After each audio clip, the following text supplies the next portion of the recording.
Hello guys, good afternoon. பூண்டு ரசம் எப்படி வைக்கிறதுன்னு பார்க்கலாம். இப்போ பூண்டை எடுத்து சினுக்கு வழியில் இந்த மாதிரி எவ்வளோ பூண்டு தேவையோ அதை குத்திட்டு அடுப்பில் வாட்டி, அந்த அடுப்பில் நல்லா அந்த ஸ்மெல்லு வர வரைக்கும் நல்லா வாட்ட, அந்த பூண்டோட ஸ்மெல்லு நல்லாயிருக்கும். அது வர வரைக்கும் அதை வாட்டி அது ஆறுனதும் அந்த பூண்டு தோலை மிக்ஸி ஜாரில் போட்டு சீரகம், மிளகு எல்லாத்தையும் போட்டு கொரன்னு அரைச்சி வச்சுக்கணும். அதுக்கப்புறம் இப்போ நம்ம கையால் தான் கரைச்சி ரசம் வைக்க போகிறோம். இப்போ என்ன பண்ணணும்னா, ஒரு பாத்திரத்தில் நம்ம கரைச்சி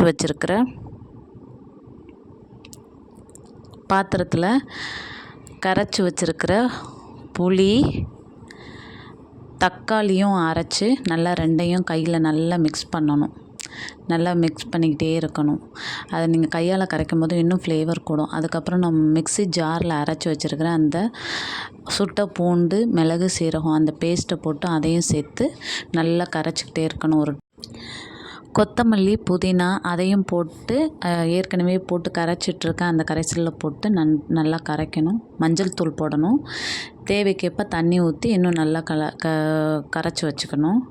இப்போ தாளிக்கிறதுக்கு அடுப்பில் கடாய் வச்சு கடலெண்ணெய், நீங்கள் எந்த எண்ணெயில் தாளிப்பீங்களோ நல்லெண்ணெயோ அது நல்லெண்ணெய், கடுகு போட்டு கருவேப்பிலை, பட்டை மிளகாய், பெருங்காயத்தூள் இது எல்லாத்தையும் போட்டு கொஞ்சம் நல்லா பொரிஞ்ச உடனே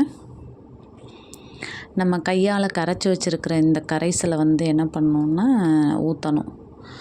ஊற்றி நல்லா சூடு தட்ட விடணும். கொதிக்க விட்டுறக்கூடாது. லைட்டாக ஓரத்தில் அந்த பபிள்ஸ் மாதிரி ஒரு மாதிரி கொதிக்க வரும்போது கல் உப்பு போட்டு இறக்கிடணும். இந்த ரசம் வச்சு பண்ணுங்க, ரொம்ப டேஸ்ட்டாக இருக்கும்.